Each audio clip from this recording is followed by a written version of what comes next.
LGR study inter में आपका स्वागत है। दोस्तों, जैसा कि आप जानते हैं कि इंटरमीडिएट बोर्ड एग्जाम के लिए काफ़ी कम समय बचा हुआ है। ऐसे में तैयारी जो होनी चाहिए वो बिल्कुल स्मार्ट तरीके से होनी चाहिए। तो आज हम इस वीडियो में हिस्ट्री यानी इतिहास के कुछ ऐसे ही प्रश्नों का चयन किया है जो कि आपके बोर्ड एग्जाम के लिए बहुत ही महत्वपूर्ण है। तो चलिए शुरू करते हैं पहले प्रश्न से। पहला प्रश्न है, प्रथम बौद्ध संगीति कहाँ हुई थी? तो प्रथम बौद्ध संगीति जो हुई थी राजगृह में हुई थी। कहाँ हुई थी? राजगृह में। यदि आपसे ये पूछा जाए कि इस प्रथम बौद्ध संगीति का जो संचालक थे वो कौन थे, यानी इसकी अध्यक्षता कौन कर रहे थे, तो इसका सही आंसर होगा महाकश्यप। और यदि आपसे ये पूछा जाए कि ये किस शासक के काल में हुआ, तो आपको बता देना है कि अजातशत्रु के काल में ये प्रथम बौद्ध संगति हुई थी। तो राइट आंसर इसका से होगा। अगला क्वेश्चन देखते हैं, जैन धर्म के अंतिम तीर्थकर थे। जैन धर्म के अंतिम तीर्थकर जो थे वो कौन थे? तो इसका सही आंसर डी हो जाएगा। जैन धर्म के अंतिम तीर्थकर जो थे वो महावीर थे। तीसरा नंबर क्वेश्चन है, सांची का स्तूप कहाँ है? सांची का स्तूप जो है वो मध्य प्रदेश में स्थित है। कहाँ स्थित है? मध्य प्रदेश में। और इस सांची के स्तूप का जो हाइट यदि आपसे पूछा जाए तो इसका 54 फीट लगभग हाइट है। कितना फीट है? 54 फीट। आपको ये भी जानकारी दे दें कि स्तूप होता क्या है। स्तूप जो है वो महात्मा बुद्ध के द्वारा उपयोग किए गए वस्तुओं एवं उनकी अस्थियां को यहाँ रखा गया है। चौथा नंबर क्वेश्चन देखते हैं, वैदिक काल की अवधि क्या है? वैदिक काल की अवधि जो है वो 1500 से लगभग 600 ईसा पूर्व है। कितना है? वैदिक काल की अवधि जो है 1500 से 600 ईसा पूर्व है, इसलिए इसका सही आंसर ए होगा। पांचवा नंबर क्वेश्चन है, महाभारत में पर्वों की संख्या कितनी है? तो महाभारत में पर्वों की संख्या जो है वो 18 है, तो सही आंसर सी होगा। छठा नंबर क्वेश्चन देखते हैं, स्तूप किस धर्म से संबंधित है? स्तूप जो है बौद्ध धर्म से संबंधित है, इसलिए इसका सही आंसर ए होगा। अगला क्वेश्चन देखते हैं, अशोक के समय में कौन सा बौद्ध संगति हुआ? तो अशोक के समय में जो बौद्ध संगति हुई थी वो तीसरा बौद्ध संगति हुई थी। कौन सी बौद्ध संगति हुई थी? तीसरा बौद्ध संगति। और ये जो हुई थी 250 ईसा पूर्व में हुई थी। कब हुई थी? 250 ईसा पूर्व में। और ये पाटलिपुत्र में हुआ था। कहाँ हुआ था? पाटलिपुत्र में। तो सही आंसर इसका सी होगा। नेक्स्ट क्वेश्चन देखते हैं, 8वां नंबर क्वेश्चन है, भारत का नेपोलियन कहा जाता है, यानी भारत का नेपोलियन जो है वो किसे कहा जाता है? तो समुद्रगुप्त को भारत का नेपोलियन कहा जाता है, तो सही आंसर इसका डी होगा। यदि आपसे ये पूछा जाए कि समुद्रगुप्त जो थे वो किस वंश के शासक थे, तो आपको बता देना है कि गुप्त वंश के शासक समुद्रगुप्त थे। अगला क्वेश्चन है, 9वां नंबर क्वेश्चन है, अग्रहार क्या था? अग्रहार जो था वो भूमि अनुदान था। राजाओं द्वारा जो भूमि दिया जाता था दान में ब्राह्मणों को, उसे अग्रहार कहा जाता था। और दान में दिए जाने के बाद इस भूमि या गांव पर ब्राह्मणों का अधिकार हो जाता था। यहाँ का जो कर होता था वो ब्राह्मणों द्वारा वसूला जाता था, तो सही आंसर ए होगा। नेक्स्ट क्वेश्चन देखते हैं, हड़प्पा सभ्यता में किस स्थल की खोज हुई सर्वप्रथम? यानी हड़प्पा सभ्यता में सबसे पहले किस स्थल की खोज की गई? तो आपको पता होना चाहिए, हड़प्पा सभ्यता में हड़प्पा जो था उसका सर्वप्रथम खोज किया गया, इसीलिए इसका नाम हड़प्पा सभ्यता भी पड़ा। अगला क्वेश्चन देखते हैं, अंग महाजनपद की राजधानी कहाँ थी? अंग महाजनपद की राजधानी जो थी वो चंपा में थी। कहाँ थी? चंपा में, तो सही आंसर बी होगा। नेक्स्ट क्वेश्चन है, महाभारत मूलतः किस भाषा में लिखा गया है? महाभारत जो लिखा गया है वो संस्कृत में लिखा गया है। किस भाषा में? संस्कृत में, तो सही आंसर डी होगा। 13वां नंबर क्वेश्चन है, अभिलेख में किसका नाम प्रियदर्शी है? यानी अभिलेख में किन शासक का नाम जो है वो प्रियदर्शी रखा गया है, तो आपको बता दे, अशोक के अभिलेख में प्रियदर्शी शब्द का उपयोग किया गया है, जो अशोक के लिए किया गया है। प्रियदर्शी का मतलब होता है सुंदर दिखने वाला, मनोहर दिखने वाला, तो सही आंसर इसका सी होगा। अशोक का एक और नाम जो है अभिलेख पर देखा गया है वो है देवा नाम प्रिय, यानी देवों का प्रिय, तो सही आंसर सी होगा। 14वां नंबर क्वेश्चन है, आगरा का किला जो था उसका निर्माण किसने करवाया? तो आगरा के जो किला था उसका निर्माण अकबर द्वारा कराया गया था। किसके द्वारा? अकबर द्वारा, तो सही आंसर बी होगा। यदि आपसे ये पूछा जाए कि आगरा का किला कहाँ स्थित है, तो आपको बताना है कि यह किला जो स्थित है यह इलाहाबाद के अजमेर में स्थित है। कहाँ स्थित है? इलाहाबाद के अजमेर में, तो सही आंसर बी। अगला क्वेश्चन 15 नंबर है, निम्नलिखित में से जहांगीर का मकबरा कहाँ है? जहांगीर का मकबरा जो था वो शाहदरा में है। कहाँ है? शाहदरा में, जो लाहौर में स्थित है। तो सही आंसर ए। 16वां नंबर क्वेश्चन देखते हैं। तब तक आप लोग वीडियो को लाइक कीजिए और शेयर कीजिए। किस सिख गुरु को औरंगजेब ने फांसी दे दी? तो गुरु जो थे तेग बहादुर, इनको औरंगजेब द्वारा हत्या कर दिया गया था, इसलिए इसका सही आंसर बी होगा। 17 नंबर क्वेश्चन देखते हैं। अकबर का जन्म किस स्थान से, निम्नलिखित में से किस स्थान पर हुआ? अकबर का जन्म जो हुआ था वो अमरकोट में हुआ था। कहाँ हुआ था? अमरकोट में। तो सही आंसर इसका ए होगा। चलिए 18वां नंबर क्वेश्चन देखते हैं। 18वां नंबर क्वेश्चन है कि ताजमहल का निर्माण किसने करवाया? तो ताजमहल का निर्माण जो करवाया गया था वो शाहजहां के द्वारा तक करवाया गया था। और किसकी याद में? तो उनकी जो बेगम थी मुमताज महल, उसकी याद में करवाया गया था, इसलिए इसका राइट आंसर बी होगा। अगला क्वेश्चन देखते हैं। बुलंद दरवाजा कहाँ स्थित है? तो बुलंद दरवाजा जो स्थित है वो फतेहपुर सिकरी में स्थित है।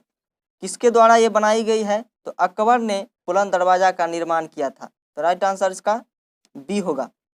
20वां नंबर क्वेश्चन देखते हैं। 20वां नंबर क्वेश्चन है कि निम्नलिखित में से किस संत को महबूब ए इलाही कहा जाता है? तो इसका राइट आंसर जो हो जाएगा वो बी होगा। क्या होगा? राइट आंसर इसका बी होगा, निजामुद्दीन औलिया। आगे बढ़ते हैं। 21वां नंबर क्वेश्चन देखते हैं। कबीर दास का जन्म किस वर्ष हुआ? कबीर दास का जन्म जो हुआ था वो 1425 ईस्वी में हुआ था। कब हुआ था? 1425 ईस्वी में। और कहाँ हुआ था ये भी हम आपको बता देते हैं कि कबीर दास का जन्म जो हुआ था वाराणसी के लहताड़ा के एक तालाब के पास एक बच्चा मिला था। वो किस महिला को मिला था ये भी आपको बता देते हैं कि नीमा नाम की एक महिला को ये बच्चा मिला था। और नीमा और नीरू दोनों पति पत्नी ने इस बच्चा को पालना शुरू किया है और इसका नाम कबीर रखा। तो सही आंसर इसका सी होगा। 22वां नंबर क्वेश्चन देखते हैं। चैतन्य महाप्रभु निम्नलिखित में से किनके उपासक थे, यानी वो किनके भक्त थे? तो कृष्ण होगा इसका सही आंसर ए। 23वां नंबर क्वेश्चन देखते हैं। आमुक्त माल्यद नामक कृति किस भाषा में लिखी गई है? तो ये जो लिखी गई है तेलुगु भाषा में लिखी गई है, इसलिए इसका सही आंसर ए हो जाएगा। 24वां नंबर क्वेश्चन देखते हैं। 24वां नंबर क्वेश्चन है नागलपुर नगर की स्थापना किसने की? तो नागलपुर नगर की जो स्थापना की गई थी वो राजा कृष्णदेव राय द्वारा की गई थी। तो सही आंसर इसका सी होगा। यदि आपसे ये पूछा जाए कि राजा कृष्णदेव राय किस वंश के शासक थे, तो आपको बता देना है कि तुलुप वंश के शासक थे।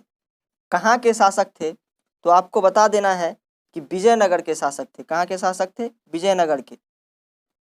अगला क्वेश्चन देखते हैं। सीयू की किसकी यात्रा वृत्तांत है? सीयू की जो है ये यात्रा वृत्तांत है ह्वेनसांग की, जो चीनी यात्री थे। तो सही आंसर इसका ए होगा। यदि आपसे ये पूछा जाए कि ह्वेनसांग भारत की यात्रा कब किया, तो आपको पता होना चाहिए कि 627 से 643 ईसा पूर्व में ह्वेनसांग जो है वो भारत आए थे। चलिए आगे बढ़ते हैं। इंडिका किसकी रचना है? इंडिका जो है मेगास्थनीज की रचना है, जिसमें भारतीय इतिहास को दर्शाया गया है। तो राइट आंसर इसका सी होगा। 27वां नंबर क्वेश्चन है। ब्रिटिश पार्लियामेंट द्वारा रेगुलेटिंग एक्ट कब पारित किया गया? तो 27वां नंबर क्वेश्चन का जो सही आंसर होगा वो होगा बी। क्या होगा? बी, 1773 ईस्वी में। चलिए क्वेश्चन नंबर 28 देखते हैं। बंगाल में इस्तमरारी बंदोबस्त किस गवर्नर जनरल ने लागू किया? तो बंगाल में इस्तमरारी बंदोबस्त जो था वो किस गवर्नर जनरल द्वारा लागू किया गया था? तो ये कर्नवालिस द्वारा लागू किया गया था। किसके द्वारा? कर्नवालिस द्वारा। यदि आपसे ये पूछा जाए कि इस्तमरारी बंदोबस्त था क्या, तो इस्तमरारी बंदोबस्त जो था वो अंग्रेजों द्वारा चलाया गया था। और इसमें जमींदार को एक निश्चित राशि कर दी गई थी कि इतना राशि आपको टैक्स के रूप में देना ही है, जिसके कारण जो है बहुत से जमींदार नहीं दे पाते थे और उनका जमीन जो है नीलाम हो जाता था। इस्तमरारी बंदोबस्त में लगभग 75% जमींदारों का जो है जमींदारी नीलाम कर ली गई थी। आगे बढ़ते हैं। 29वां नंबर क्वेश्चन है। 1857 ईस्वी का विद्रोह भारत के किस गवर्नर जनरल के शासनकाल में हुआ? इसका सही आंसर जो हो जाएगा वो बी हो जाएगा, लॉर्ड कैनिंग। अगला क्वेश्चन देखते हैं। 1857 ईस्वी में सिपाहियों ने मेरठ से दिल्ली पहुंचकर किसे अपना नेता चुना? तो इसका सही आंसर जो हो जाएगा वो सी हो जाएगा, बहादुर शाह जफर। बहादुर शाह जफर जो थे वो मुगल सल्तनत के अंतिम बादशाह थे। 31 नंबर क्वेश्चन देखते हैं, प्लासी के युद्ध के समय बंगाल का नवाब कौन था? तो इसका सही आंसर जो हो जाएगा वो बी हो जाएगा। सिराजुद्दौला जो थे प्लासी के युद्ध के समय बंगाल के नवाब थे। यदि आपसे ये पूछा जाए कि प्लासी का युद्ध जो था वो कब हुआ, तो आपको बताना है 1757 ईस्वी में। चलिए आगे बढ़ते हैं, अगला क्वेश्चन देखते हैं। 32वां नंबर क्वेश्चन है, सर्वप्रथम भारत में रेलगाड़ी कब चलाया गया? सबसे पहले भारत में रेलगाड़ी जो था वो कब चलाया गया? तो 1853 ईस्वी में अंग्रेजों द्वारा चलाया गया था। तो सही आंसर ए होगा। 33वां नंबर क्वेश्चन है, भारत में ब्रिटिश काल में पहला हिल स्टेशन कहाँ बनाया गया? तो ये हिल स्टेशन जो बनाया गया था वो शिमला में बनाया गया था। कहाँ बनाया गया था? शिमला में। तो सही आंसर इसका बी होगा। 34वां नंबर क्वेश्चन है, मुस्लिम लीग की स्थापना कब हुई? तो मुस्लिम लीग की स्थापना जो हुई थी वो 1906 ईस्वी में हुई थी। कब हुई थी? 1906 ईस्वी में। यदि आपसे ये पूछा जाए कि मुस्लिम लीग की स्थापना कहाँ हुई थी, तो बांग्लादेश के ढाका में हुआ था। कहाँ हुआ था मुस्लिम लीग का स्थापना? बांग्लादेश के ढाका में। और ये जो हुआ था 30 दिसंबर 1906 ईस्वी, 30 दिसंबर 1906 ईस्वी को हुआ था। सही आंसर बी होगा।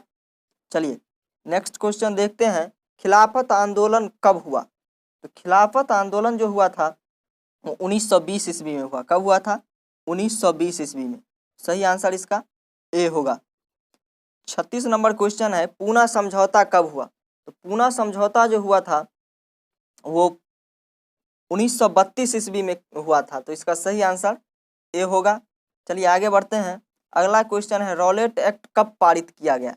रॉलेट एक्ट जो था इसे काला कानून भी कहा जाता था। क्या कहा जाता था? काला कानून भी, जो 1919 ईस्वी में पारित किया गया था। कब पारित किया गया था? 1919 ईस्वी में। और ये जो है रॉलेट एक्ट जो है, इसी के कारण असहयोग आंदोलन शुरू होने का जो था ये एक महत्वपूर्ण कारण था। क्या? Rowlatt act. सही आंसर इसका ए होगा। अगला क्वेश्चन देखते हैं, 38 नंबर क्वेश्चन है, अगस्त प्रस्ताव के समय भारत का गवर्नर यानी वायसराय जो था वो कौन था? तो 38 नंबर क्वेश्चन का सही आंसर जो हो जाएगा वो सी हो जाएगा, लॉर्ड लिनलिथगो। आगे बढ़ते हैं, 39वां नंबर क्वेश्चन देखते हैं, मुस्लिम लीग ने मुसलमानों के लिए पृथक राष्ट्र की मांग कब की? तो इसका सही आंसर जो हो जाएगा वो डी होगा, यानी 1940 में मुस्लिम लीग ने मुसलमानों के लिए पृथक राष्ट्र की मांग की। चलिए अगला क्वेश्चन और लास्ट क्वेश्चन है ये देखते हैं, 1945 ईस्वी में ब्रिटेन में जब लेबर पार्टी सत्ता में आई तो ब्रिटेन के प्रधानमंत्री कौन थे? तो आपको बता दें कि क्लीमेंट एटली जो थे वो ब्रिटेन के प्रधानमंत्री थे। कौन थे? क्लीमेंट एटली। तो सही आंसर इसका ए होगा। और क्लीमेंट एटली के समय में ही भारत को स्वतंत्रता प्रदान की गई थी। आज के लिए इतना ही, मिलते हैं फिर नेक्स्ट वीडियो के साथ। तब तक आप LGR स्टडी के साथ बने रहिए। चैनल को सब्सक्राइब कीजिए और वीडियो को अधिक से अधिक शेयर कीजिए, लाइक कीजिए। LGR स्टडी ऐप को इंस्टॉल कीजिए, जिसका डिस्क्रिप्शन में जो है लिंक दिया गया है। हमारे फेसबुक पेज को भी फॉलो कीजिए।